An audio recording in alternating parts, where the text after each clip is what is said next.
Hello मेरे warrior, क्या हाल चाल आप सबके। आई होप आप लोग बहुत बड़े होंगे, फर्स्ट क्लास होंगे। कैसे हो आप सब। आज फोर्थ लेक्चर होने वाला है some basic concept of chemistry का, जो कि 3 लेक्चर में बहुत ही बेहतरीन तरीके से हर एक छोटी छोटी पॉइंट मैंने वहां पे डिस्कस किया था। साथ में हर एक टॉपिक पे क्वेश्चन हमने बात किया था, हर टॉपिक पे क्वेश्चन किया था, ठीक है।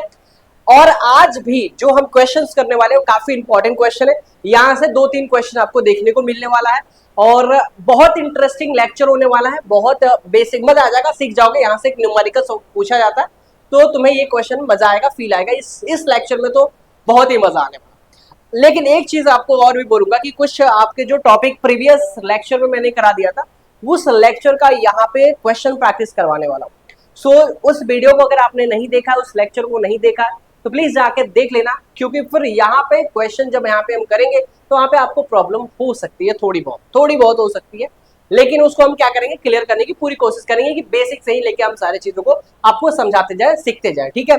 चलो आज शुरू करते हैं आज का लेक्चर, जो कि कॉपी पेन लेके आप बैठ जाए, ताकि आपको देखो जैसे मैं पढ़ाता जाता हूँ आप उसको लिखते जाओगे तो मुझे जहां तक लग रहा है कि आप और भी अच्छा नंबर लेके स्कोर कर जाओगे। कि बच्चा जो लिखेगा वो अच्छा नंबर स्कोर करेगा, जो नहीं लिखेगा वो इतना अच्छा स्कोर नहीं कर सकता। समझ में आ रहा है ना। तो कॉपी पेन लेके बैठ जाए और फटाफट भैया लिखना शुरू कर दे। आज का जो लेक्चर है लेक्चर नंबर 4, और इस लेक्चर नंबर 4 में जो पहला डिस्कशन करने वाले हैं डाल्टन्स लॉज या फिर डाल्टन एटॉमिक थ्योरी के बारे में। इनके कुछ पॉस्टुलेट है जो एटम के बारे में उन्होंने बताया था, उस पॉस्टुलेट के बारे में हमें थोड़े बहुत समझने हैं। बस थोड़े बहुत समझने, आपके एग्जाम में नहीं आता है, ठीक है, लेकिन समझना बहुत ज्यादा इंपॉर्टेंट है। इन्होंने कुछ इंपॉर्टेंट पॉस्टुलेट दिया था, जो इंपॉर्टेंट पॉस्टुलेट क्या है उसके बारे में हम थोड़ी बात कर लेते हैं। पहला इंपॉर्टेंट पॉस्टुलेट बोला है यहाँ पे, matter is made up of the extremely small individual particles is called the atom. बिल्कुल बात सही बोला उन्होंने कि जो मैटर होता है, मैटर का जो स्मॉलेस्ट पार्टिकल्स होता है, मैटर का जो स्मॉलेस्ट पार्टिकल्स होता है उसे क्या बोलते हैं, एटम बोलते हैं। ये आपने 9th क्लास में सारा चीजें पढ़ा हो, मेरी बात समझना। तो ये तो आपको बहुत अच्छे से पता है फर्स्ट कि मैटर का स्मॉलेस्ट पार्टिकल्स क्या होता है भाई, एटम होता है। हाँ जी बिल्कुल सही बात है। Atom can be neither be created nor be destroy in chemical reaction. क्या होगा, इन केमिकल रिएक्शन। यहाँ पे इन केमिकल रिएक्शन आपको लिख देना है। मेरी बात समझ में, मतलब केमिकल रिएक्शन में देखो ध्यान से। अब मेरी बात समझना, क्या कहना चाहते हैं देखो, जितना हमारे पास रिएक्टेंट होगा, जितना हमारे पास रिएक्टेंट होगा उतना ही हमारे पास क्या होगा, प्रोडक्ट होगा। मेरी बात समझना, ये रिएक्टेंट क्या है, ये प्रोडक्ट क्या है, ये चीजें आपको बहुत जल्दी अभी समझाता हूं मैं। रिएक्टेंट का मतलब कि जो सब्सटेंस रिएक्ट कर रहे हैं, जो सब्सटेंस क्या कर रहे हैं, रिएक्ट कर रहे हैं। अब प्रोडक्ट का मतलब रिएक्ट करके जो प्रोडक्ट हमारा क्या हो रहा है, फॉर्म कर रहा है। मेरी बात समझ में आ रही है। ये आपको क्या पढ़ा दिया गया होगा 10th क्लास में। अब मेरी बात सुनो ध्यान से। जैसे मान लो A प्लस बी को रिएक्ट कर रहा है, तो हमारा जो प्रोडक्ट बन रहा है वो C प्लस का क्या बन रहा है, D बन रहा है, ठीक है। अगर मैं ये बोलूंगा कि ये हमारा क्या था, मान लो 5 मोल था, समझना मेरे ध्यान से, या फिर मैं बोलूंगा यहाँ पे, ठीक है मेरी बात समझना ध्यान से, मैं बोलूंगा यहाँ पे 2 मोल ये है, तो ये भी जो प्रोडक्ट हमारा बनेगा वो कितना ही बनेगा, 2 मोल का ही बन जाएगा। मेरी बात समझ से आ रही कि नहीं आ रही। मतलब जितना रिएक्टेंट होगा उतना ही क्या होगा, प्रोडक्ट होगा। अच्छा ये नहीं समझो तो और ये समझो भैया, अगर ये नहीं समझोगे तो ये समझो। रिएक्टेंट, मास ऑफ रिएक्टेंट आपने पढ़ा होगा क्या, मास ऑफ रिएक्टेंट क्या पढ़ा होगा भाई, mass of reactant is equal to क्या होता है, मास ऑफ प्रोडक्ट। ये पढ़ाया था मैंने। मास ऑफ क्या होगा भैया, प्रोडक्ट होगा। मास ऑफ क्या होगा, प्रोडक्ट होगा। ये बात मैंने बताया था आपको। इसका मतलब जितना रिएक्टेंट का मास है उतना ही क्या होगा, प्रोडक्ट का भी मास होगा। तो यही हमारा क्या हो रहा है, ये क्या कहलाता है, law of conservation of mass कहलाता है। क्या कहलाता है, laws of conservation of mass कहलाता है। ये बात हमने पढ़ा था कि नहीं पढ़ा था, अच्छा सर पढ़ा था। इसका मतलब कि अगर रिएक्टेंट जो रिएक्ट करेगा, सुनो मेरी बात ध्यान से, उतना ही हमारा क्या होगा, प्रोडक्ट बनेगा। तो ये हमारी बात क्या होती है, पक्की हो जाती है। और क्वेश्चन में क्या बोला, atom can be neither be created nor be destroy. याद रखना, एटम को नहीं आप क्रिएट कर सकते हो, नहीं आप डिस्ट्रॉय कर सकते हो इन केमिकल रिएक्शन, बस उसको ट्रांसफर कर सकते हो। उसको रिएक्टेंट से प्रोडक्ट में क्या कर सकते हो, ट्रांसफर कर सकते हो। उसको डिस्ट्रॉय और क्रिएट नहीं कर सकते हो, जैसे एनर्जी का आपने पढ़ा था। अब यहाँ पे नेक्स्ट इंपॉर्टेंट पॉइंट समझो मेरी बात ध्यान से। तीसरा, atom of the given element are the identical all respected, they possess same size और क्या होगा, शेप और मास और इसका केमिकल प्रॉपर्टीज। अगर मैं यहाँ पे बात करूं कि सेम हमारे पास, अगर मान लो मुझे सेम कोई एलिमेंट बनाना, सुनो मेरी बात ध्यान से, मुझे एक एलिमेंट बनाना है, जिस एलिमेंट का नाम क्या है, सोडियम। मुझे सोडियम एलिमेंट बनाना है, तो सोडियम का ही एटम से मिलके बनाएंगे ना सोडियम का एलिमेंट। अगर सोडियम का छोटे छोटे छोटे छोटे सोडियम का क्या लेंगे, एटम्स लेंगे, उसको पूरे कंबाइन करके क्या बनाएंगे, एक सोडियम एटम बनाएंगे, सोडियम एलिमेंट बनाएंगे, सॉरी क्या बनाएंगे, सोडियम एलिमेंट बनाएंगे। आपको ये बहुत अच्छे से पता है, क्या पता है बहुत अच्छे से, कि भैया जो एलिमेंट होता है ना, जो क्या होता है हमारे पास एलिमेंट होता है, इस एलिमेंट का जो स्मॉलेस्ट पार्टिकल्स होता है उसको क्या बोलते हैं, एटम बोलते हैं। ये बात समझ में आ रही है? इसका मतलब एटम से मिलके क्या बनेगा भैया, हमारे पास एलिमेंट बनेगा। एटम से मिलके क्या बनेगा, हमारे पास एलिमेंट बनेगा। अरे मेरी बात समझ में आ रही कि नहीं आ रही, जल्दी बताओ। एटम से मिलके क्या बनेगा, एटम से मिलके क्या बनता है, एलिमेंट बनता है। इसका मतलब अगर मैं बोलूं कि same type of element, same type of atom लिया, सेम टाइप ऑफ क्या ले लिया, एटम ले लिया, ठीक है, तो जो एलिमेंट ही बनेगा वो सेम टाइप ऑफ एलिमेंट बनेगा। मतलब अगर मैं सोडियम का पार्टिकल्स लिया, सोडियम का एटम लिया, तो जो अगर सोडियम के एटम्स को इकट्ठा करूंगा, कलेक्ट करूंगा पूरा, और उससे हम क्या बनाएंगे, सोडियम एलिमेंट बना देंगे। इसका मतलब कि हमारे क्या होगा भैया, अगर सेम एलिमेंट हमें बनाना है भैया, तो सेम शेप होगा हमारा, उसमें सेम क्या होगा, उसमें साइज होगा, और सेम क्या होगा भैया, मास होगा, और उनका केमिकल बिहेवियर जो होगा वो भी क्या होगा, सेम होगा। चाहे वो एटम्स छोटे छोटे कितने भी एटम्स क्यों ना हो, जो एलिमेंट का, जो सोडियम एलिमेंट का जो बिहेवियर है, वही सोडियम एटम का भी क्या होगा, बिहेवियर होगा। वही सोडियम एटम का जो केमिकल रिएक्शन है, वही सोडियम एलिमेंट का भी क्या होगा, केमिकल रिएक्शन होगा। जो उसका शेप है उसी तरीके से इसका भी शेप हो जाएगा, कोई उसमें चेंजेस देखने को नहीं मिलेगा। लेकिन लेकिन लेकिन अगर मान लो हमारे पास क्या हो जाए, एटम ऑफ डिफरेंट एलिमेंट में भी कंबाइन, अगर हमारे पास क्या होता है, डिफरेंट एलिमेंट्स कंबाइन होते हैं, तो हमें बहुत अच्छे से पता है कि जब डिफरेंट एलिमेंट्स कंबाइन होते हैं तो क्या बनाते हैं, कंपाउंड बनाते हैं। क्या बनाते हैं, वो कंपाउंड्स बनाते हैं। तो कंपाउंड जब बनाएंगे तो हमेशा आपको पता है कि वो क्या रहते हैं भाई, फिक्स सिंपल होल नंबर्स में क्या होता है, हमें उसको फाइंड आउट करना होता है। ये बातें हम बने बहुत अच्छे तरीके से आपको समझा दिया है, यहाँ पे बस मैंने लिख दिया था, बाकी हमने चीजों को आपने प्रीवियस क्लासेस में बहुत ही अच्छे तरीके से समझा चुका हूं, ठीक है। तो इस पर टाइम वेस्ट नहीं करते हैं, इससे एग्जाम में क्वेश्चन नहीं पूछा जाता है, इससे मैं एक एमसीक्यूज भी क्वेश्चन पूछूंगा मैं, ठीक है, लेकिन आपके एग्जाम में ऐसा कोई नहीं, कुछ भी नहीं पूछा जाएगा। स्क्रीनशॉट लेना तो स्क्रीनशॉट ले लो फटाफट भैया, कोई दिक्कत परेशानी की बात नहीं है। अब इंपॉर्टेंट क्या होने वाला है भैया, जो भी हमने प्रीवियस में पढ़ा है उस प्रीवियस का क्या करेंगे, हम क्वेश्चन सॉल्व करेंगे।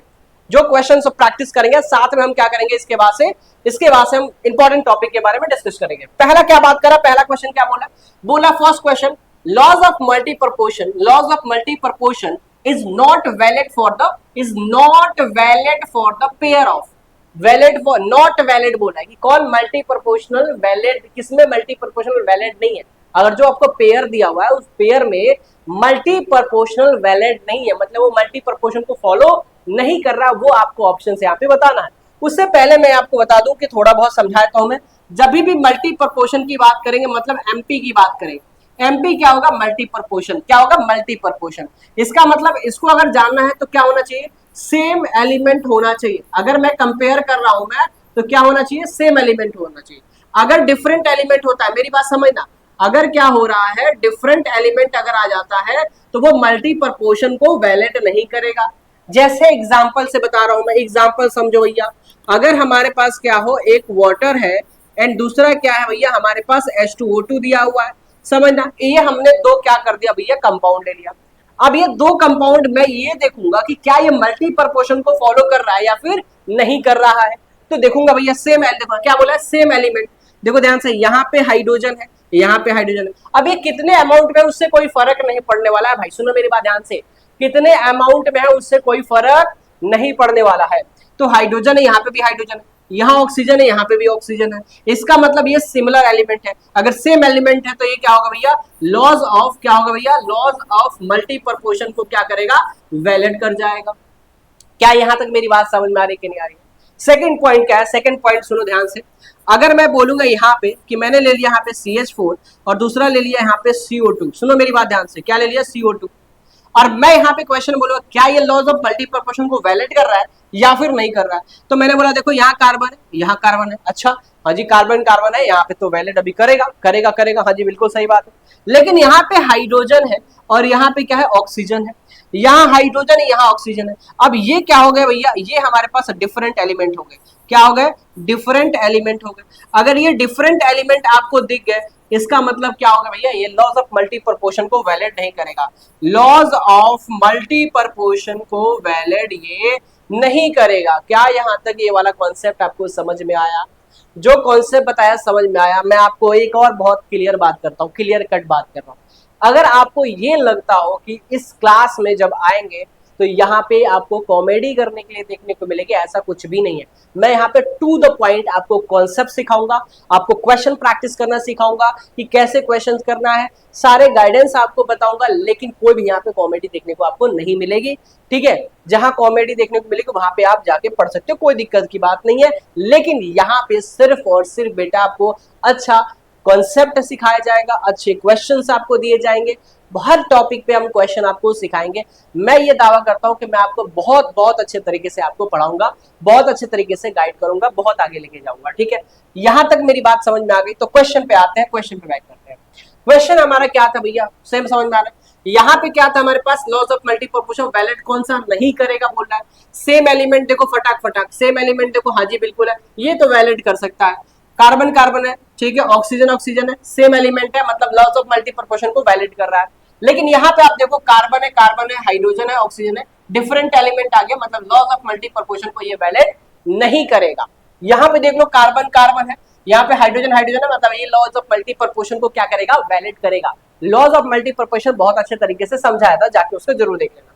नेक्स्ट क्वेश्चन क्या बोला है, समझिए मेरी बात। से सेलेक्ट द इनकरेक्ट, यहाँ पे क्या बोला है फिर से, इनकरेक्ट। इसलिए मैं बोलता हूं बार बार, क्वेश्चन बहुत ही अच्छे तरीके से पढ़े।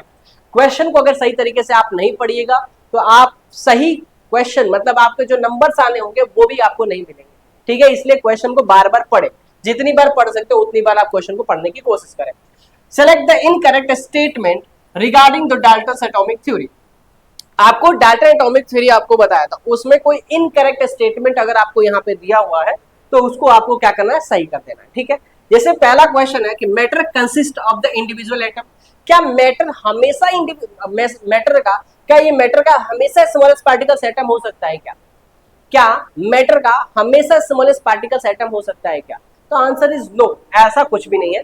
क्योंकि उस टाइम में जब डाल्टन ने ये थ्योरी प्रपोज किया था तो उस टाइम पे सब एटॉमिक पार्टिकल्स का डिस्कवर नहीं हुआ था, वहां पे उस टाइम पे सब एटॉमिक पार्टिकल्स का डिस्कवर नहीं हुआ था। हमेशा मैटर, मतलब ऐसा नहीं है कि मैटर सिर्फ एटम में ही होगा, वो उसका भी स्मॉलेस्ट पार्टिकल्स क्या हो सकता है, हमारे इलेक्ट्रॉन प्रोटॉन और न्यूट्रॉन, जिसको हम सब एटॉमिक पार्टिकल्स बोल रहे हैं। तो पहला ही क्वेश्चन क्या हो जाएगा बेटा, गलत हो जाएगा, और इतने गलत पूछा था तो इसका आंसर हम क्या कर देंगे, सही कर देंगे। ठीक है, दूसरा भी पढ़ लेते हैं। Atoms given the element have the identical properties. सही बात है, एटम्स जो होते हैं, एटम के जो एलिमेंट्स होते हैं, जो एटम का आइडेंटिकल, मतलब जो एटम का प्रॉपर्टी होगा वही उसके एलिमेंट का भी क्या होने वाला है, प्रॉपर्टीज होने वाला है। ये बात बिल्कुल सही बोला था डाल्टन ने। ठीक है, अच्छा ये बात है। दूसरी बात यहाँ बोला था कि कंपाउंड्स आर फॉर्म्ड, ठीक है, when the atom is different. अगर डिफरेंट एटम होता है तो जो उससे कंपाउंड फॉर्म करता है वो क्या होगा, fix composition simple whole numbers में रिप्रेजेंट किया जाएगा। ये हमने बात किया था। जैसे जैसे सुनो ध्यान से, जैसे वाटर है हमारे पास, क्या है, वाटर है। अब डिफरेंट एलिमेंट्स को क्या हुआ, कंबाइन किया गया, डिफरेंट एलिमेंट्स को कंबाइन किया गया, तो ये क्या बन गया, एक प्रोडक्ट बन गया, जिसको हमने क्या बोल दिया, H2O बोल दिया। H2O क्या बन गया, हमारा प्रोडक्ट बन गया। ठीक है, अब इनका जो हमेशा रेशियो होगा ना, वो 1:2 क्या होता है, 8 होता है। ये भी हमने डिस्कशन कर दिया था। तो ये भी क्या होता है भाई, फिक्स्ड कंपोजिशन रेशियो होता है। मतलब जब भी आपको वाटर बनाना है तो 1:8 रेशियो में ही आपको वाटर बनाना पड़ेगा, उससे ज्यादा नहीं बनाना पड़ेगा। बात समझ में आ रही कि नहीं? 1:8 रेशियो में ही रहेगा, चाहे वो समुद्र का पानी हो, चाहे नाले का पानी हो, चाहे कोई भी पानी आप ले सकते हो, जो पानी पीते हो वो भी पानी लोगे तो उसका जो हमेशा कंपोजिशन होता है वो फिक्स रेशियो बाय मास होता है, 1:8 में क्या होता है, हमेशा रहता है वो। ठीक है, आगे हमारी बात समझ में, चलो। एटम्स आर क्रिएटेड और on destroy in a chemical reaction. ठीक है, ये भी बात हमारा सही है। एटम नाइदर भी लिखना चाहिए था, यहाँ पे गलत लिख दिया हुआ है, नाइदर भी created not be destroy in a chemical reaction. ये बात आप क्या कर सकते हो, बोल सकते हो, समझ सकते हो। यहां तक बात क्लियर हो गई, तो आगे बढ़े, देखो फटाफट। नेक्स्ट क्वेश्चन क्या बोल रहा है भाई, the laws of conservation of mass valid for this following the except. देखो यहाँ पे laws of conservation of mass कहाँ पे वैलिड करता है, क्या यहाँ पे ऑल केमिकल रिएक्शन होगा, न्यूक्लियर रिएक्शन होगा, एंडोथर्मिक रिएक्शन होगा, या फिर एक्सोथर्मिक रिएक्शन होता है। तो देखो laws of conservation of mass जब होता है ना भाई, ठीक है, तो यहाँ पे ऑल केमिकल रिएक्शन में laws of conservation of mass क्या करते हैं, वैलिड करते हैं। ठीक है, आंसर क्या हो जाएगा भैया, ए ऑप्शन हो जाएगा। क्या हो जाएगा, ए। ऑल केमिकल रिएक्शन, जितने भी केमिकल रिएक्शन होते हैं उस सब में क्या होता है, laws of conservation of mass क्या होता है, वैलिड होता है। यहां तक बात क्लियर होगी, तो आगे बढ़ते हैं। ठीक है, चलो नेक्स्ट क्वेश्चन हमारे पास है भैया। नेक्स्ट क्वेश्चन बोल रहा है क्या, equal volume and different gases may be defined temperature मतलब डेफिनेट टेम्परेचर एंड क्या हो गया प्रेशर, ठीक है। कहने का मतलब क्या होता है कि अगर हमारे पास मान लो एक कंटेनर, सुनना मेरी बात ध्यान से, सुनना मेरी बात ध्यान से, यहाँ पे हमारे पास H2 मॉलिक्यूल्स है, यहाँ पे डॉट डॉट H2 मॉलिक्यूल्स हमने डाल दिया। अब इसमें क्या हो रहा है, इक्वल वॉल्यूम दे रखा है, क्या दे रखा है, इक्वल वॉल्यूम दे रखा है इसमें। मान लो दो कंटेनर है, मैं यहाँ पे बातचीत कर लेता हूँ, यहाँ पे O2 ले लेता हूँ, समझ लो मेरी बात ध्यान से, O2 ले लिया, यहाँ पे इक्वल वॉल्यूम दे दिया, मान लो इसका एक V वॉल्यूम है, इसका भी V वॉल्यूम हो जाएगा। सेम टेम्परेचर सेम प्रेशर पे, सेम टेम्परेचर और सेम प्रेशर पे क्या हो सकता है, क्या इक्वल एटम होगा, क्या इक्वल मासेस होगा, क्या इक्वल डेंसिटी होगा, या फिर इक्वल मॉलिक्यूल्स होगा। तो मैं आपको ये बोलूंगा कि भाई आपको एवोगाड्रोस लॉ आपने पढ़ा था, तो उस बेसिस पे ये क्वेश्चन है भैया। एवोगाड्रोस लॉ क्या बोला था कि अगर हमारे पास इक्वल वॉल्यूम होता है, ठीक है, इक्वल वॉल्यूम होता है हमारे पास, डेफिनेट हमारे गैसेस होते हैं, may be define the same temperature, अगर सेम प्रेशर होता है, सेम टेम्परेचर सेम प्रेशर पे अगर इक्वल वॉल्यूम प्रेजेंट होता है, तो उसके मॉलिक्यूल्स क्या होते हैं बेटा, इक्वल हो जाते हैं, उसका इक्वल मॉलिक्यूल्स होता है भैया। ये बात हमने अच्छे तरीके से डिस्कशन कर लिया था, इसलिए मैं बोला कि पिछला लेक्चर एक बार जरूर पढ़ लेना। नेक्स्ट क्वेश्चन क्या बोला, which of the following the pair of compound, ठीक है, इस लॉज ऑफ मल्टीपर्पोर्शन, सुनो मेरी बात ध्यान से, कौन लॉज ऑफ मल्टीपर्पोर्शन फॉलो करता है, अभी सिखाया। सेम एलिमेंट अगर दिख जाए आपको, दो एलिमेंट, दो कंपाउंड आपको दिया रहेगा, दोनों कंपाउंड में कंपेयर करना है कि किसमें सेम एलिमेंट प्रेजेंट है, जिसमें सेम एलिमेंट प्रेजेंट होता है वो लॉज ऑफ मल्टीपर्पोर्शन को क्या करता है, फॉलो करता है। सो यहाँ पे देखते हैं ऑप्शन नंबर ए को देखते हैं, यहाँ पे पोटेशियम है, यहाँ पे सीरियम है, मतलब ये फॉलो तो बिल्कुल ही नहीं करेगा। यहाँ पे हाइड्रोजन, यहाँ पे ड्यूटेरियम है, ये भी फॉलो नहीं करेगा। यहाँ पे पोटेशियम, यहाँ पे पोटेशियम है, यहाँ पे क्लोरीन है, यहाँ पे ब्रोमीन है, ये भी नहीं करेगा क्योंकि डिफरेंट एलिमेंट आ गया भैया। ये भी नहीं करेगा, क्या होगा, डिफरेंट एलिमेंट आ गया, मतलब ये क्वेश्चन क्या हो गया, एरर भैया। क्वेश्चन में क्या है भैया, गलतियां हैं, या ऑप्शन, क्वेश्चन सही है भाई, क्वेश्चन सही है, ऑप्शन में क्या है भैया, गलती है। ऑप्शन में क्या दे रखा है, यहाँ पे गलत दे रखा है, तो मैं एक ऑप्शन में दूसरा बना के देता हूँ भैया। यहाँ पे हमारे पास CO2 हो जाएगा एंड क्या हो जाएगा, CH4 हो जाएगा, सॉरी यहाँ पे CO हो जाएगा, कार्बन मोनोऑक्साइड। ऑप्शन नंबर ई लिख देना भैया, ऑप्शन नंबर ई क्या होगा भाई, करेक्ट हो जाएगा, ठीक है। क्यों, क्योंकि यहाँ पे देखो सेम कार्बन है, यहाँ पे भी सेम कार्बन है, ऑक्सीजन है, यहाँ पे भी ऑक्सीजन है। अगर सेम एलिमेंट दोनों में प्रेजेंट होता है तो लॉज ऑफ मल्टीपर्पोर्शन को क्या करता है, फॉलो करता है। दैट्स क्लियर, समझ में आ रहा है। ये सब जो पढ़ा रहा हूं आपको, आपके कॉन्सेप्ट को एनहांस करने के लिए, एक बूस्ट अप देने के लिए कि हाँ आपको ये कॉन्सेप्ट समझ में आ गया होगा, ठीक है। नेक्स्ट क्वेश्चन क्या बोल रहा है कि नाइट्रोजन है फॉर्म द टू ऑक्साइड, मतलब N2O3 है और N2O5 पे दो ऑक्साइड दे रखा है। एक दे रखा है कि हमारे पास N2O3 दे रखा है, दूसरा हमारे पास N2O5 दिया हुआ है। पूछ रहा है loss can be proved by the weight of nitrogen and oxygen. भैया क्या होगा, सेम टाइप ऑफ दिख रहा है तो क्या होगा, यहाँ पे मल्टीपर्पोर्शन हो जाएगा, आंसर क्या हो जाएगा, मल्टीपर्पोर्शन हो जाएगा। इज दैट क्लियर, देखो ध्यान से, आगे बढ़े, आगे बढ़े, ठीक है। नेक्स्ट इसके बाद से आइसोटॉप्स, आइसोबार एंड क्या पढ़ेंगे, आइसोटॉप। वैसे ये सब मोल कॉन्सेप्ट पढ़ाता हूं, लेकिन मोल कॉन्सेप्ट का एक बहुत ही अच्छा अलग वीडियो आपको बना रखा हुआ है, उसको आपको मिल जाएगा। बस मैं चाहता हूँ एक ऐसा सीक्वेंस में आपको पढ़ाऊं ताकि इजी लगे, मजा आए, क्योंकि बच्चों को मोल कॉन्सेप्ट बहुत ज्यादा डिफिकल्ट लगता है, लेकिन मैं आपको बताता हूँ, मैं मोल कॉन्सेप्ट आपको बहुत ईजी तरीके से, मतलब स्टेप वाइज स्टेप आपको पढ़ाने वाला, ठीक है। आइसोटॉप्स, आइसोबार पढ़ने से पहले कुछ इंपॉर्टेंट टर्म्स हम क्या करते हैं, सीख लेते हैं, समझ लेते हैं। देखो मेरी बात सुनो ध्यान से। पहली बात है हमारे एटॉमिक नंबर आपको याद होना चाहिए। मैं आपको यहाँ पे क्लियर बात कर रहा हूँ, मैं सुनो मेरी बात ध्यान से। 11th क्लास में आ गए भैया, आपको कम से कम 30 एलिमेंट्स तो याद होना चाहिए। 30 एलिमेंट्स क्या होना चाहिए, 30 एलिमेंट्स आपको याद होना चाहिए। उसके एटॉमिक नंबर आपको याद होना चाहिए। क्या होना चाहिए भैया, एटॉमिक नंबर आपको याद होना चाहिए, ये जरूर याद होना चाहिए। अगर ये याद नहीं है तो बहुत डिफिकल्ट हो जाएगा भैया, आगे चल के याद जरूर कर लेना, बहुत डिफिकल्ट हो जाएगा, ठीक है। अच्छा, नेक्स्ट इसके बाद से बात करते हैं एटॉम। अच्छा जो अगर आपको एटॉमिक नंबर याद है तो कुछ हम क्या करते हैं, आपको एटॉमिक मास निकालने का कुछ इंपॉर्टेंट ट्रिक बताते हैं, ठीक है। वो भी कहीं कहीं वैलिड करता है, कहीं कहीं नहीं करता। अगर हमें एटॉमिक मास कैसे फाइंड आउट करें, और एटॉमिक मास का जो यूनिट होता है याद रखना AMU होता है। मॉलिकुलर मास भी निकालना सिखाऊंगा। पहले देखो, मैं चाहता हूं पहले पूरा बेसिक ही आपको सिखा दूं। आज आपको बेसिक कॉन्सेप्ट अच्छे तरीके से करा दूं। सुनो मेरी बात ध्यान से, कोई बात नहीं, एकदम बढ़िया तरीके से पढ़ेंगे, ठीक है। एटॉमिक मास पहले कैसे फाइंड आउट करना है, पहले वो सीख लेते हैं। एटॉमिक मास के बारे में आगे चल के चर्चा करेंगे, लेकिन पहले देख लेते हैं। अगर हमारे पास क्या हो भैया, एटॉमिक मास मुझे निकालना, क्या निकालना मुझे, एटॉमिक मास अगर निकालना है। एटॉमिक मास किसका निकालते हैं भैया, एलिमेंट का निकालते हैं, याद रखना। एटॉमिक मास किसका निकालते हैं, सुनो मेरी बात ध्यान से। और भी बेसिक बताया था, और भी बेसिक बताता हूँ, सुनो मेरी बात ध्यान से। जो एलिमेंट होता है, सुनो मेरी बात ध्यान से, ये जो हमारे पास एलिमेंट है ना, ये एलिमेंट से हम क्या निकालते हैं भैया, एटॉमिक मास निकालते हैं। एलिमेंट से क्या निकालते हैं भैया, एटॉमिक मास। एलिमेंट का जो भी एलिमेंट होगा उसका क्या निकालेंगे, एटॉमिक मास निकालेंगे। ठीक है, पहला पॉइंट है।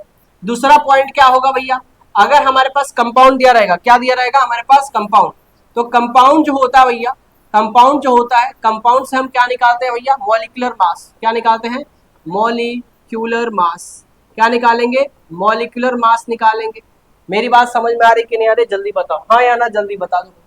देखो ध्यान से, देखो ध्यान से, ये इंपॉर्टेंट है भैया, जो भी बता रहा हूं काफी काफी काफी ज्यादा इंपॉर्टेंट है। अब मेरी बात सुनो ध्यान से, चाहे हम एटॉमिक मास निकालें, सुनो मेरी बात ध्यान से, पहले ही एटॉमिक मास का जो यूनिट होता है, पहले ही सब कुछ बताया तो मैं, एटॉमिक मास का जो यूनिट होता है क्या होता है भैया, यहां पे मैं लिख देता हूं मैं, एटॉमिक मास का जो यूनिट होता है, एटॉमिक मास का क्या होगा, यूनिट जो होगा वो क्या होता है, एएमयू होता है, एएमयू होता है, एटॉमिक मास यूनिट।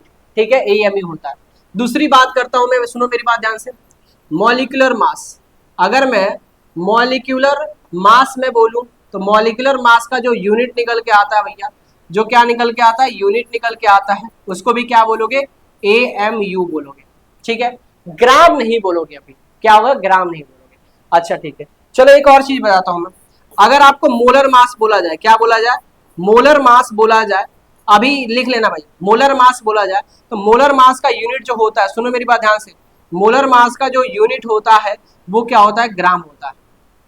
क्या होता है, ग्राम होता है। ये दिमाग में बात क्या करना है, फिट करके रख देना है अभी फिलहाल, ये दिमाग में बात फिट करके रख देना, इंपॉर्टेंट है भैया। क्या ये इंपॉर्टेंट है, जो भी करा रहा हूँ इंपॉर्टेंट कॉन्सेप्ट करा रहा हूँ, इसको बढ़िया तरीके से आपको लिख के कॉपी पेन में बैठ जाना है। मूल कॉन्सेप्ट में बहुत डिटेल में हम इस पे चर्चा करेंगे, बात करेंगे। अब हमें एटॉमिक मास निकालना है, क्या निकालना है हमें, एटॉमिक मास निकालना है, एक एक पॉइंट बढ़िया तरीके से। अगर आपको एटॉमिक मास निकालना है तो एटॉमिक मास का थोड़ा सा फंडामेंटल आपको क्लियर करता हूं। एटॉमिक मास क्या है, atomic mass, atomic mass, atomic mass निकालने के लिए होता है क्या, अगर इवन सुनो, ऑड क्या होता है, ऑड एटॉमिक नंबर होता है, क्या होता है, ऑड एटॉमिक नंबर होता है, मल्टीप्लाई बाय 2 प्लस का क्या कर देते हैं, 1 कर देते हैं। मेरी बात समझ में आ रही है, जल्दी बताओ, क्या मेरी बात समझ में आ रही है। ये इससे क्या होता है, थोड़ा बहुत आपको मजा आ जाएगा, कंपाउंड मतलब कि मॉलिक्यूलर मास निकालने में इजी हो जाएगा। ठीक है, दूसरी बात, एटॉमिक मास याद करने की जरूरत नहीं पड़ेगी। दूसरी बात, अगर एटॉमिक मास हमें निकालना है, समझना मेरी बात ध्यान से, एटॉमिक मास अगर निकालना है आपको तो दूसरा कॉन्सेप्ट होता है, अगर इवन नंबर क्या होता है, अगर इवन नंबर एटॉमिक नंबर होता है, एटॉमिक नंबर क्या होता है, इवन नंबर होता है, तो सिर्फ मल्टीप्लाई बाई क्या करते हैं, 2 कर देते हैं। तो यहां से हमारा क्या निकल के आता है भैया, यहां से हमारा एटॉमिक मास निकल के आता है। ऑड एटॉमिक नंबर होता है तो मल्टीप्लाई बाई क्या करते हैं, 2 प्लस का 1 कर देते हैं, क्या मिल जाता है हमें, एटॉमिक मास मिल जाता है। एटॉमिक मास का यूनिट बता दिया था, याद रखना, ये फिजिकल केमिस्ट्री है भैया, और फिजिकल केमिस्ट्री में यूनिट आपने सही से नहीं लिखा तो भाई समझ लो कि पूरा का पूरा जो आपने मेहनत किया वो सब के सब जीरो हो जाएगा, कोई मार्क्स नहीं मिलेगा, कोई भी नंबर आपको देखने को नहीं मिलेगा। एग्जाम्पल के केस में थोड़ा सा बात करते हैं, थोड़ा एग्जाम्पल की बात करते हैं, सुनो मेरी बात ध्यान से। एग्जाम्पल की अगर हम बात करते हैं, एग्जाम्पल कुछ एक्सेप्शन केस भी होते हैं, कुछ एक्सेप्शन केस है उसको भी याद करेंगे।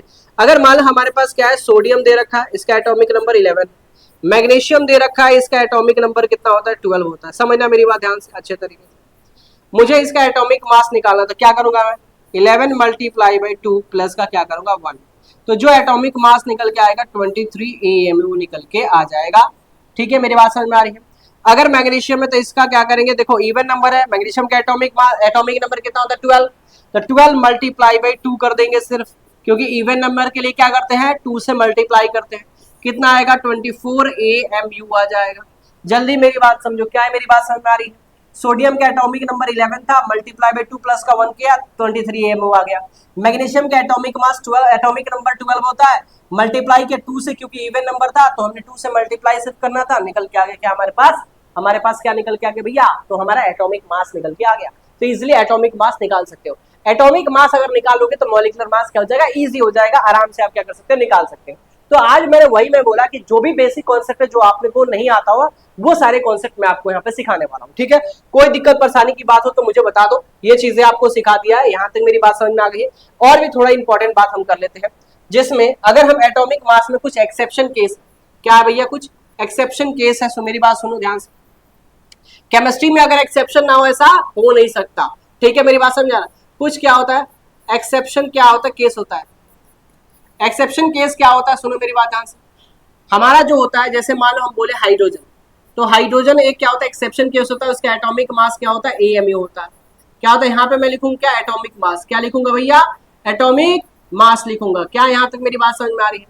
दूसरी बात अगर मैं बोलूं यहाँ पे कि यहाँ पे अगर बोलूं नाइट्रोजन, नाइट्रोजन का एटॉमिक मास 14 AMU होता है, आपको याद रखना है, ठीक है।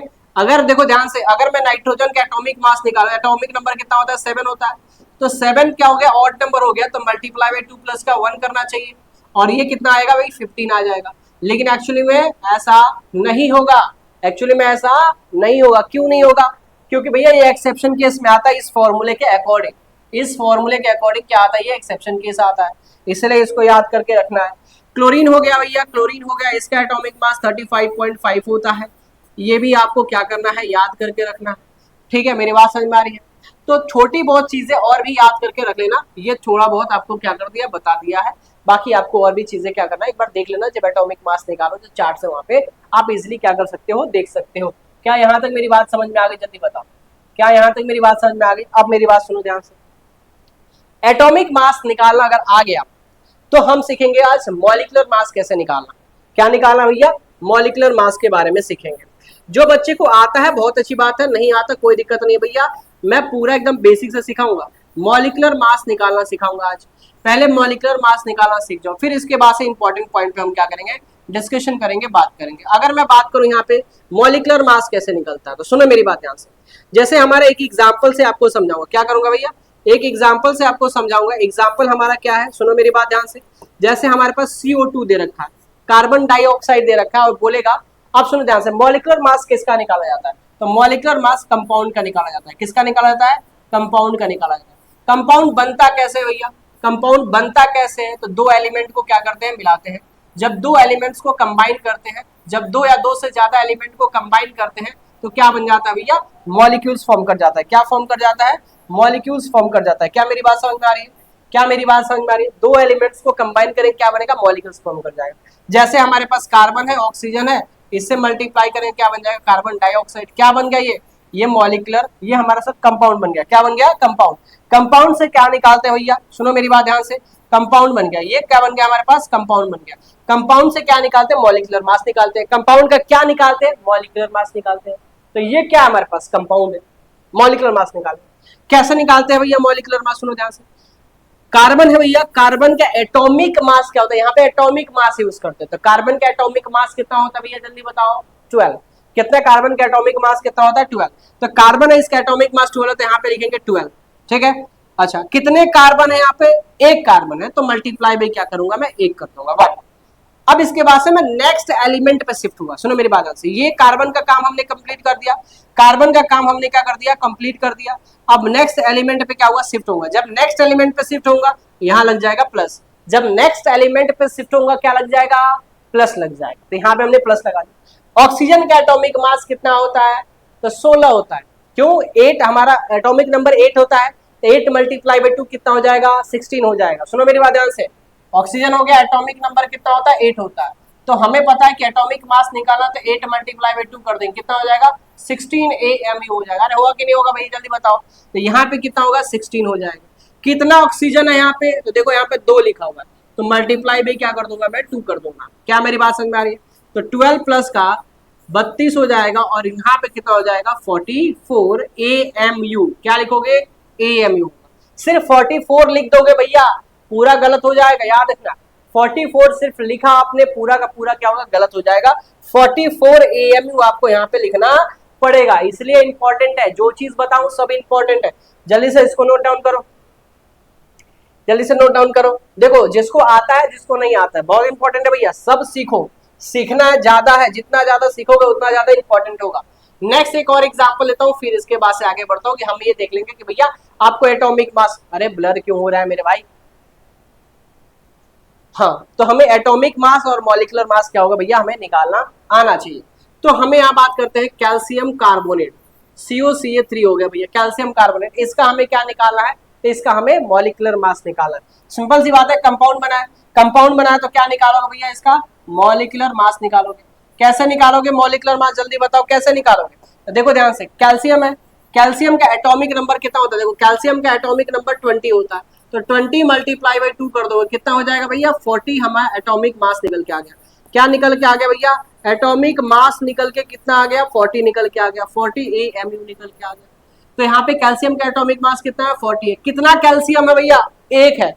कितना कैल्शियम है, एक है, तो मल्टीप्लाई बाई क्या कर देंगे, 1 कर देंगे।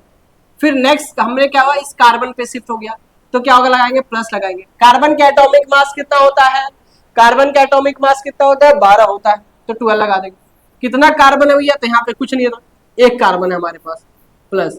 ऑक्सीजन का एटॉमिक मास कितना होता है, 16 होता है। कितना ऑक्सीजन है हमारे पास, 3 ऑक्सीजन है, मल्टीप्लाई बाई 3 हो जाएगा। इसको हम सॉल्व करते हैं भैया, तो 40 हो जाएगा, और प्लस का कितना हो जाएगा, 12 एंड 48 हो जाएगा। सो करीब करीब ये क्या होगा, 100 हो जाएगा AMU। क्या होगा भैया, 100 AMU हो जाएगा। क्या मेरी बात समझ में आ रही है, जल्दी बताओ। तो इस तरीके से आप क्या निकाल सकते हो भैया, ये मॉलिक्यूलर मास निकाल सकते हो। होमवर्क के लिए कुछ क्वेश्चन आपको देता हूं मैं, आप उसे क्या कर लेना, प्रैक्टिस कर लेना। जैसे हमें क्या निकालना है, वाटर का एटॉमिक मास निकालना है, find the molecular mass, find the molecular mass, molecular mass of the following compound, of the following compound, of the following compound, of the following compound। क्या कंपाउंड है हमारे पास, लो भैया यहाँ पे लिख दो। चलो आपको CO2 देता हूं मैं, इसके बाद से हम देते हैं आपको वाटर, बढ़िया बढ़िया। तीसरा हमें सल्फ्यूरिक एसिड H2SO4 जिसको बोलते हैं भैया, ठीक है। इसके बाद से फोर्थ नंबर की बात करें, C6H12O6 आपको दे दिया जा रहा है, ज़्यादा से ज़्यादा प्रैक्टिस करें। NaCl हो गया भैया, ठीक है। MgCl2 हो गया भाई, ठीक है। ये सबका क्या निकालना है भैया, ये 6 नंबर है ना अपना, ये सबका क्या निकालना भैया, आपको मॉलिक्यूलर मास निकालना है। ये आपके लिए क्या होमवर्क है, इसको कर लेना। होमवर्क आपके और भी दिया था मैंने होमवर्क, जिसमें मैंने बोला था क्या, एलिमेंट्स ये निकालना, ये भी आपके लिए क्या भाई होमवर्क है, इसको अच्छे तरीके से कर लेना भाई, ठीक है। और ये बहुत यूनिट जो है, यूनिट काफी ज्यादा क्या है, इंपॉर्टेंट है। यहाँ तक अगर बात समझ में आ गई तो क्या हम आगे बढ़ सकते हैं क्या। चलो अब मैं थोड़ा सा और भी चीजें समझाता हूँ मैं यहाँ, ठीक है। नेक्स्ट यहाँ पे समझाता हूँ, थोड़ा सा एक इंपॉर्टेंट चीज समझाता हूँ, तब इसके बाद से आइसोटॉप्स, आइसोबार और इसमें आइसोटोन के बारे में बात करेंगे। इंपॉर्टेंट पॉइंट क्या है हमारे पास, सब देखो सबसे ज्यादा इंपॉर्टेंट अगर पॉइंट की बात करते हैं तो हमें पता है यहाँ पे ये जो एक्स मैंने लिखा है, ये एक्स हो गया, यहाँ पे हमने जेड लिख दिया, यहाँ पे हमने ए लिख दिया। समझना मेरी बात ध्यान से, इंपॉर्टेंट पॉइंट बताऊंगा। यहाँ पे जो एक्स आपको दिख रहा है, एक्स रिप्रेजेंट करता है किसको, एलिमेंट के बारे में। किसको रिप्रेजेंट करता है, एलिमेंट के बारे में। जेड किसको रिप्रेजेंट करता है, एटॉमिक नंबर के बारे में। किसको रिप्रेजेंट करता है, एटॉमिक नंबर के बारे में। और एक बहुत अच्छा चीज आपको बहुत अच्छे से पता है कि एटॉमिक नंबर जितना होता है उतना ही क्या होता है, नंबर ऑफ प्रोटॉन होता है। क्या होता है, नंबर ऑफ प्रोटॉन होता है। क्या मेरी बात समझ में आ रही है, जितना एटॉमिक नंबर होता है उतना ही नंबर ऑफ क्या होता है भैया, प्रोटॉन होता है, ठीक है। और आपको ये पता है ये क्या होता है, एटॉमिक मास। ए को क्या बोलते हैं हम, एटॉमिक मास बोलते हैं। क्या बोलते हैं, एटॉमिक मास बोलते हैं। अब मेरी बात समझना ध्यान से, यहाँ पे कुछ इंपॉर्टेंट पॉइंट। अगर हमारा बात करते हैं एटॉमिक मास के बारे में, किसकी बात करें हैं, एटॉमिक मास के बारे में बात करते हैं, तो बेसिकली एटॉमिक मास निकल के आता है, ठीक है, प्रोटॉन प्लस का neutron. Number of proton plus का क्या होगा भैया, neutron. Number of proton plus का नंबर ऑफ क्या होगा, ठीक है, sorry number of proton plus का नंबर ऑफ क्या हो जाएगा भैया, यहाँ पे न्यूट्रॉन हो जाएगा। यहाँ से हमारा क्या निकल जाएगा, एटॉमिक मास निकल के आ जाएगा। तो ये आपको फॉर्मूला पता है, मतलब P प्लस का N कर देते हैं तो क्या निकल के आता है भैया, हमारे पास एटॉमिक मास निकल के आ जाता है। ठीक है, मेरी बात समझ में आ रही है, अरे जल्दी बताओ, हाँ समझ में आ रही है कि नहीं आ रही है। ठीक है, एटॉमिक नंबर किसके बराबर होता है, ये भी मैंने आपको बता दिया, नंबर ऑफ प्रोटॉन के बराबर होता है।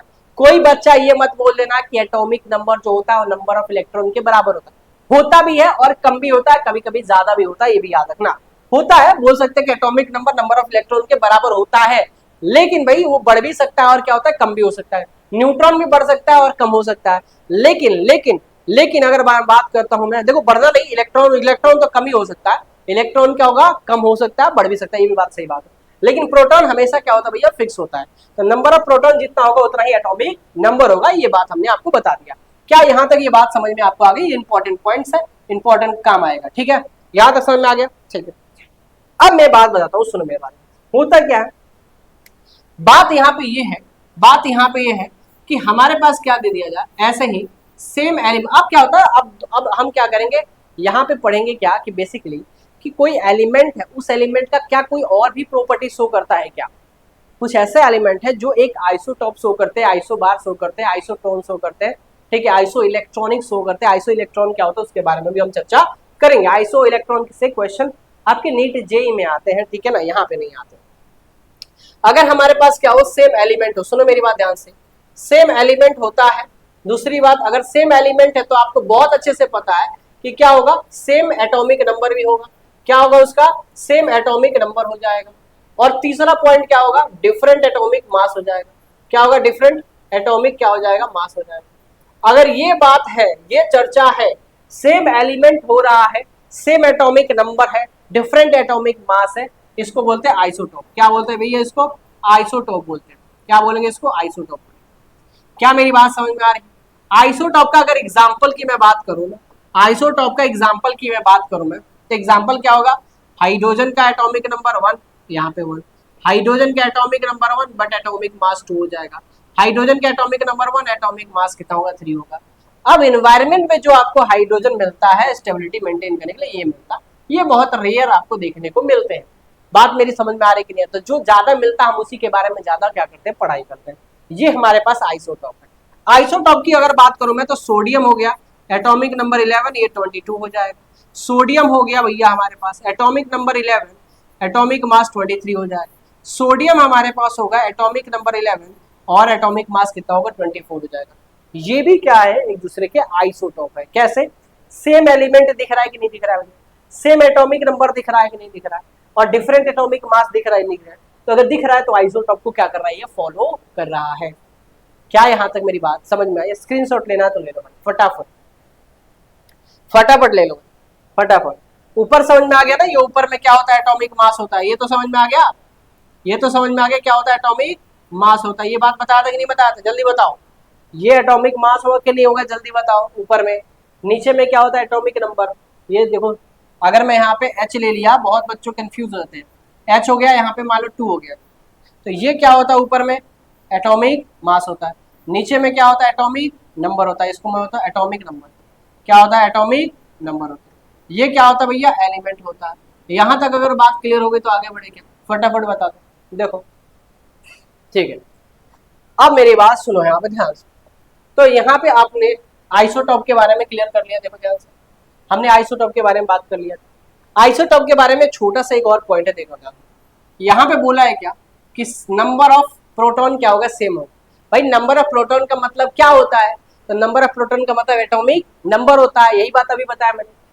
न्यूट्रॉन क्या होगा, डिफरेंट होगा। भाई न्यूट्रॉन डिफरेंट तो होगा ही होगा, क्योंकि हमें एटॉमिक मास की अगर हम बात करते हैं तो एटॉमिक मास क्या बनता है, प्रोटॉन प्लस का न्यूट्रॉन बनता है।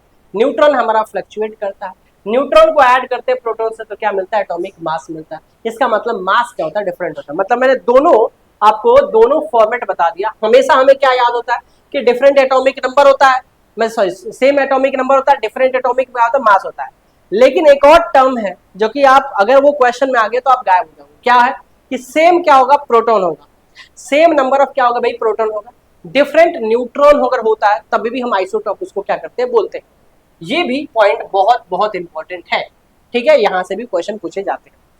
आइसोबार के बारे में बात करें, आइसोबार के बात करें, जो आइसोटॉप था उसके जस्ट अपोजिट हो जाता है। मतलब क्या कि एटॉमिक क्या होता है, atoms of different element, different element होगा। जब डिफरेंट एलिमेंट होगा तो डिफरेंट एटॉमिक नंबर हो जाएगा, ये बात सही है। अरे जब डिफरेंट एलिमेंट ही हो गया, एलिमेंट डिफरेंट हो गया तो उसका एटॉमिक नंबर क्या हो जाएगा भैया, डिफरेंट हो जाएगा। लेकिन उसका एटॉमिक मास क्या हो रहा है, सेम हो रहा है। याद रखना, सेम मास नंबर मतलब सेम एटॉमिक मास अगर होता है, सेम एटॉमिक मास होता है तो क्या बोलेंगे उसको, आइसोबार। क्या मेरी बात समझ में आ रही है। जैसे एग्जांपल से हमारे पास क्या है, कार्बन है, हमारे पास क्या है, नाइट्रोजन। इसका एटॉमिक नंबर 6 है, इसका एटॉमिक नंबर कितना है, 7 है। बट इसका एटॉमिक मास भी 14 है, इसका एटॉमिक मास भी कितना है, 14। तो ये एक दूसरे का क्या हो जाएंगे भैया, आइसोबार हो जाएंगे। ये एक दूसरे क्या हो जाएंगे भैया, आइसोबार हो जाएंगे। क्या मेरी बात समझ में आ रही होगी, बढ़िया। हाइड्रोजन हो गया और हीलियम हो गया। देखो ध्यान से, डिफरेंट एलिमेंट हो गया, different element, different atomic number but same atomic mass, ठीक है, तो ये भी क्या हो जाएगा भैया हमारा आइसोबार हो जाएगा। आइसोबार का एक और फॉर्मूला होता है, प्रोटॉन डिफरेंट होता है, मतलब नंबर ऑफ एटम क्या होता है, डिफरेंट होता है, और टोटल मासेस क्या होगा भैया हमारे पास सेम होगा, मतलब मास क्या होगा, सेम होगा, मतलब प्रोटॉन प्लस का न्यूट्रॉन क्या होगा, सेम होगा। क्या है बात समझ में आ रही है, मतलब यहाँ पे न्यूट्रॉन क्या होने वाला, सेम होने वाला, यहाँ पे न्यूट्रॉन क्या होगा, सेम होगा। क्लियर बात समझ में आ रही है। आइसोटोन के बारे में बात करें हम, आइसोटोन क्या होता है, आइसोटोन में सिंपल फंडामेंटल बोला है, atom of different element, atom of क्या होगा भैया, डिफरेंट एलिमेंट होगा। ठीक है, अच्छी बात है सर, ये बात तो आपने सही बोल दी। Have the same number of neutron, neutron क्या होगा भैया, सेम होगा। यहाँ पे न्यूट्रॉन क्या होगा, सेम नहीं होगा, यहाँ पे न्यूट्रॉन क्या होगा भैया, सेम होने वाला। सुनो मेरी बात ध्यान से अच्छे तरीके से, क्या होगा, atom of the different element, different element होगा, लेकिन उसके जो नंबर ऑफ न्यूट्रॉन होते हैं, नंबर ऑफ क्या होते हैं भाई, न्यूट्रॉन होते हैं, वो क्या होगा भाई, सिमिलर होंगे। सर कैसे सिमिलर होंगे, समझ नहीं आया मेरे को, सुनो ध्यान से। इसमें क्या होगा, न्यूट्रॉन सेम होगा, न्यूट्रॉन सेम होगा, प्रोटॉन क्या होगा, डिफरेंट हो जाएगा। जैसे एक एग्जाम्पल की मैं बात करता हूं, मैं एग्जाम्पल हमने ले लिया, कार्बन ले लिया और नाइट्रोजन ले लिया, बढ़िया समझाऊंगा भैया, 7 हो गया, ये 6 हो गया, यहाँ पे क्या ले लिया हमने, 14 वाला ले लिया, क्या देखते हैं हम ध्यान से, क्या ले लिया हमने, 14 और 15 वाला लिया। सुनो ध्यान से, ये हमारा 14 है, ये हमारा कितना है, 15 है। ठीक है, यहाँ तक बात समझ में आ रही। अब ये हमारा क्या होगा, आइसो, यहाँ पे आइसो बार, यहाँ पे क्या होगा भैया हमारे पास, यहाँ पे हमारा आइसोटोन्स के बारे में बात हो रही है। आइसोटोन में क्या होता है, देखो ध्यान से, यहाँ पे प्रोटॉन प्लस का क्या होता है, न्यूट्रॉन होता है, इज इक्वल टू कितना हो गया, 14 हो गया, पहला केस में। ठीक है, दूसरा केस की अगर हम बात करते हैं तो क्या होगा, प्रोटॉन प्लस का न्यूट्रॉन हुआ, कितना हमारे पास, 15 होगा। अब हमें बहुत अच्छे से ये पता है कि जितना एटॉमिक नंबर होता है उतना ही नंबर ऑफ क्या होता है, प्रोटॉन होता है, ये बात बताया मैंने। तो नंबर ऑफ प्रोटॉन अगर बात करें, इसमें बात करूं मैं, नंबर ऑफ प्रोटॉन की बात करूं, तो जितना एटॉमिक नंबर होता है वही हमारा होता है, मैं लिख भी देता हूं, हमें जितना हमारा एटॉमिक नंबर होता है, एटॉमिक नंबर होता है वही हमारा नंबर ऑफ प्रोटॉन होता है, मतलब यहाँ पे कितना है, 6 है। ठीक है, मेरी बात समझो। अब इसको मैं यहाँ पे पुट करूंगा तो क्या होगा, 6 प्लस का n इज इक्वल टू 14 हो जाएगा, तो n is equal to 14 minus का 6, तो n की वैल्यू कितना होगा, 8 हो जाएगा, कितना हो जाएगा, 8 हो जाएगा।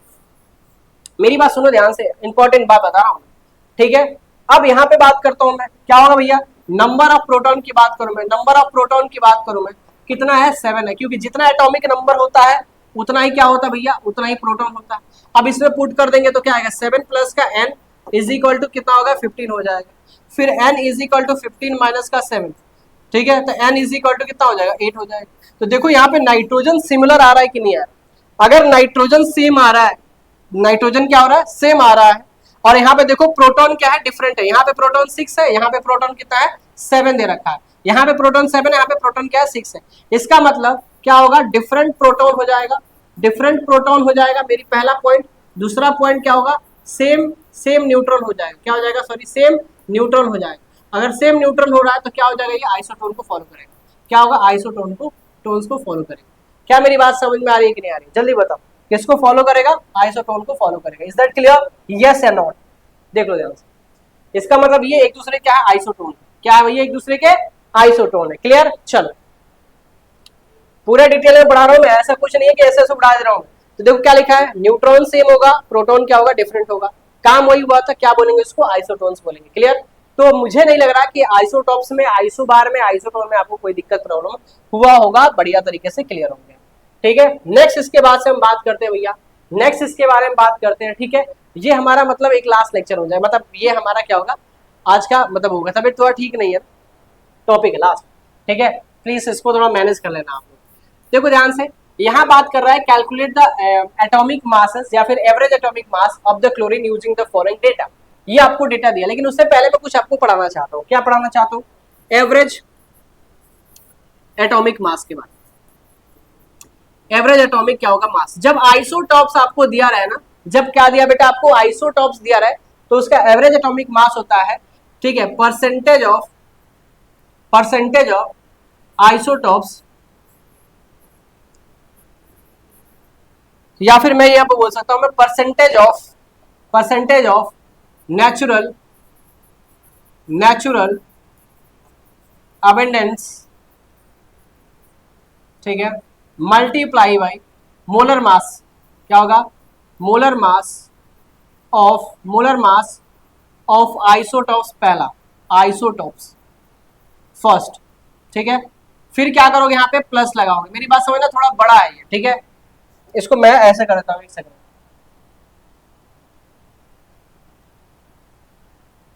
हाँ हाँ, क्वेश्चन ही गया हुआ, 1 सेकंड। चलो ठीक है, कोई बात नहीं, यहाँ पे देख लेते हैं।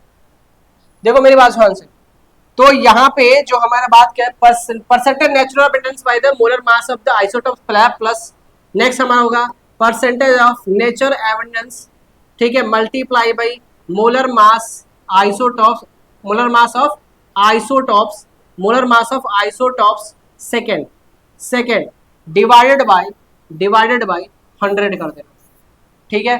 मतलब परसेंटेज नेचुरल अबंडेंस प्लस का मोलर मास ऑफ आइसोटॉप्स पहला प्लस का percentage natural abundance multiply by molar mass of isotopes second multi divided by क्या होगा 100 हो जाएगा। इन दोनों का सम एंड क्या होगा 100 होगा।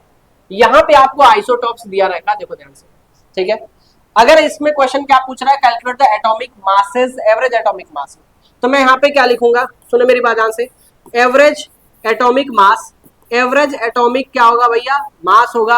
अब मेरी बात सुनो ध्यान से, पहला हमारा आइसोटॉप्स, देखो परसेंटेज एमिनेंस कितना देखा है 75 पॉइंट कितना होगा 77 मल्टीप्लाई में, अब देखो इसको और इसको क्या कर दो मल्टीप्लाई कर दो, कितना 34.96, फिर क्या लगाओ प्लस, फिर क्या लगाओ प्लस, मेरी बात सुनो ध्यान से। और फिर इसके बाद से सेकंड आइसोटॉप्स उठाओ, यहाँ पे 24.23 मल्टीप्लाई बाई, इससे मल्टीप्लाई कर दो कितना 36.96 और डिवाइडेड बाई कर दो क्या 100। इसको सॉल्व कर दो, हमारा क्या हो जाएगा, एवरेज एटॉमिक मास निकल के आ जाएगा। सिंपल है, बहुत सिंपल है, कुछ नहीं करना है। इस वाले कंपाउंड को उठाओ, मतलब इस वाले परसेंटेज उठाओ, मोलर मास से मल्टीप्लाई कर दो, फिर प्लस लगा दो, इस वाले को उठाओ मल्टीप्लाई कर दो, फिर प्लस लगा दो। और भी आइसोटॉप्स अगर हो जाते तो और वैसे ही करते, प्लस इतना करके ऐसे ही कर देते, ठीक है। क्या मेरी बात समझ में आ रही है? आई होप आपको बहुत अच्छे तरीके से समझ में आ गया होगा। सो इतना ये जो अभी तक समझाया है इसको अच्छे तरीके से आपको समझ लेना है, सीख लेना है। नेक्स्ट लेक्चर में, और ये लेक्चर कल या परसों में ही आ जाएगा, दूसरा भी लेक्चर बहुत जल्दी आ जाएगा, मतलब ये लेक्चर आपको कंटिन्यूअसली मिलेगा, बहुत जल्द आ जाएगा। मतलब मैं बोल रहा हूँ 4-5 दिन के अंदर अंदर ये पूरा चैप्टर मैं फिनिश करने वाला हूँ, बहुत आराम से फिनिश हो जाएगा, ठीक है। सो अगर आपको ये लेक्चर अच्छी लगी हो तो thank you so much, like कर देना, शेयर कर देना, सब्सक्राइब कर देना, ठीक है। अपने दोस्तों का साथ शेयर करें, और प्लीज बहुत ऐसे बच्चे हैं जो कि वीडियो लेक्चर देख लेते हैं बट चैनल को सब्सक्राइब नहीं करते हैं। चैनल को सब्सक्राइब कर दीजिए, फ्री ऑफ कॉस्ट क्लासेस आपको देखने को मिलेगा। देखो तबियत खराब होने से कितने फंस रहे हैं हम, ठीक है। So thank you so much, bye bye, take care, मिलते हैं नेक्स्ट क्लास।